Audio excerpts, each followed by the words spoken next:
Fantastic Four, issue number 46. Well, folks, it's been a hell of a couple years, ups and downs and turbulence in between, but Dan Slott's time on the Fantastic Four has come to an end. I think I want to do a whole video kind of like talking about this era because it's kind of a fascinating one if you really think about it. This was the book that kind of brought the Fantastic Four back into prominence. It kind of was built with the idea, oh, these people are going to matter. It mattered for a minute.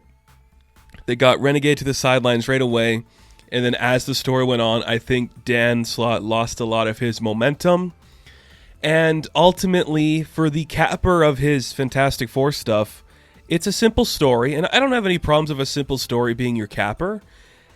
It feels like nothing was like learned, you know? If that's possible, it feels like we didn't like grow or do anything new. And I guess comic books are like the fundamental second act, right?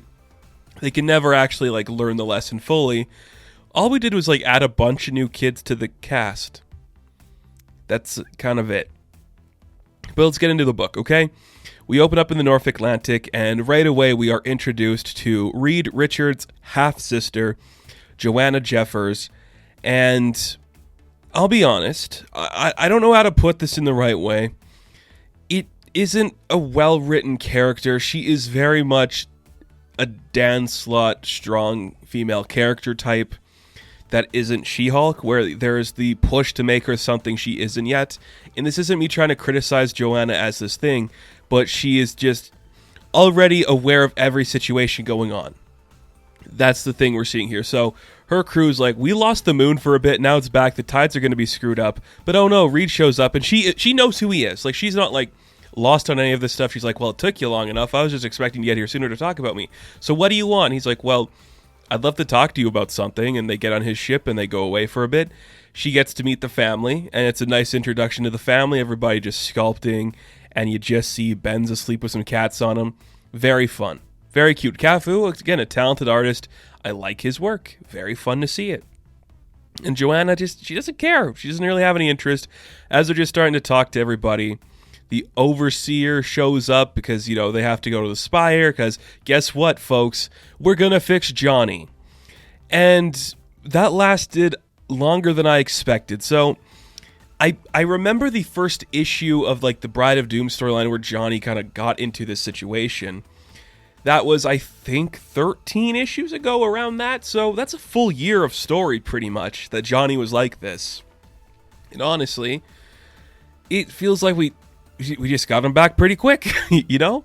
We put him in a big box. He's cured. He's normal again. In his nice underwear. Boom, he's safe. Everyone's happy. It's going great. Randomly, he meets Joanna, like, oh, I don't know you, and everything's great. And we're like, okay, so this thing can work. We can change the people. All the monsters of the Spire, they can become normal people again. Next person to do it is Skye. She goes in. She comes out looking normal.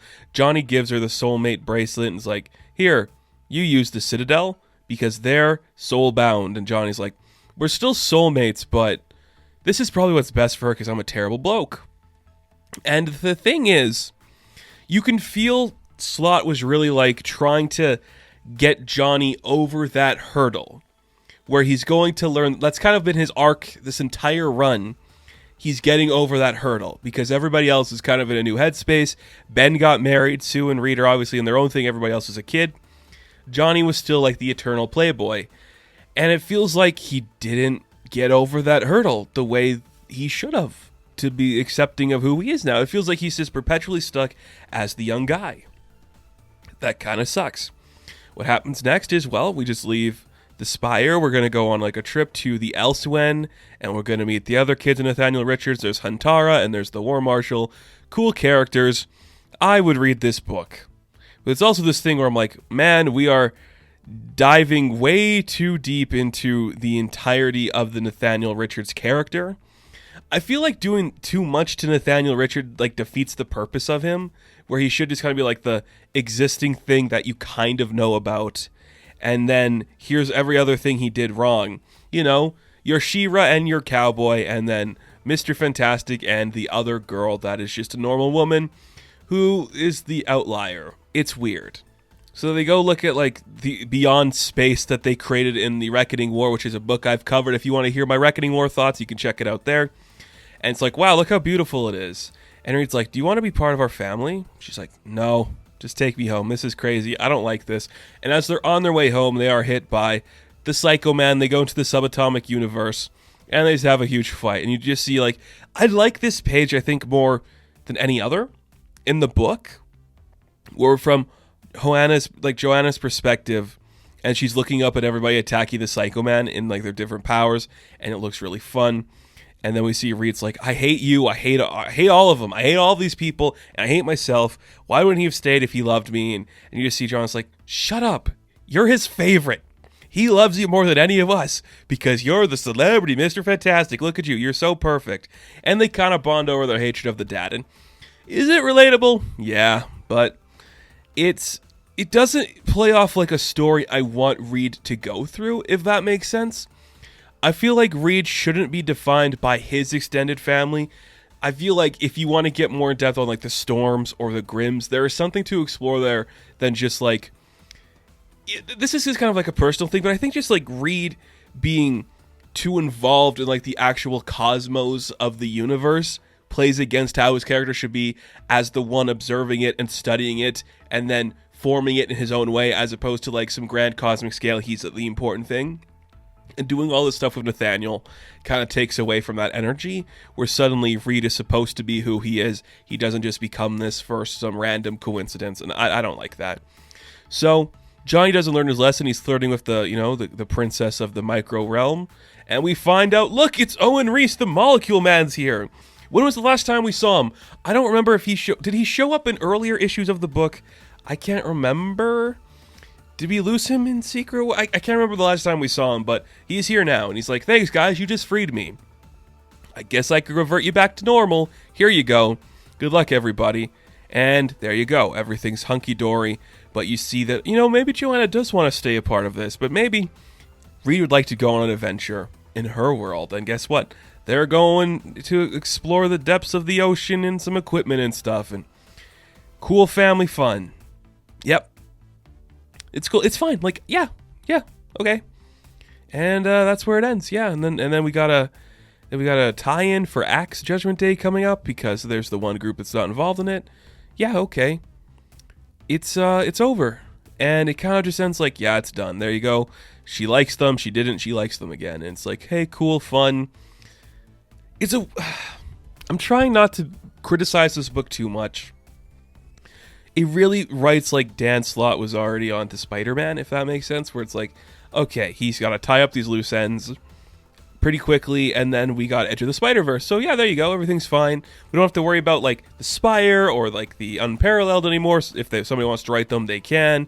We don't got to worry about the Eternal Flame Johnny. We don't have to worry about like the Nathaniel Richards stuff. Everything is fine. Everything's working out. Ultimately, did this run change the status quo for these characters? I would say it did two things. One, it gave Ben and Alicia a commitment together with their kids. And two, it showed you that we should do more cosmic stuff with the Fantastic Four. That's about it. It's a fine book. This issue, I've seen better. But, you know what? I've defended Slott a lot on this run when other people have criticized it. So I'll say this.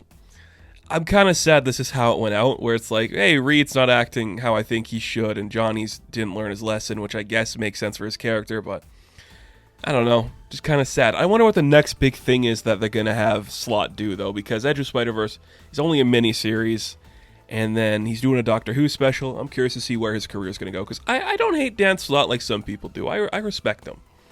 He's a working man, he's a company man. He'll do his time, put it in, all good. So there you go. Joanna Jeffers, the sister to Reed Richards, she's here now. She could appear in the books if we want her to. Very fun.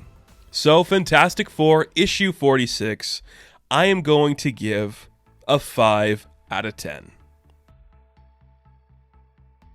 Now, thank you guys for watching this review. Be sure to like and subscribe to the channel.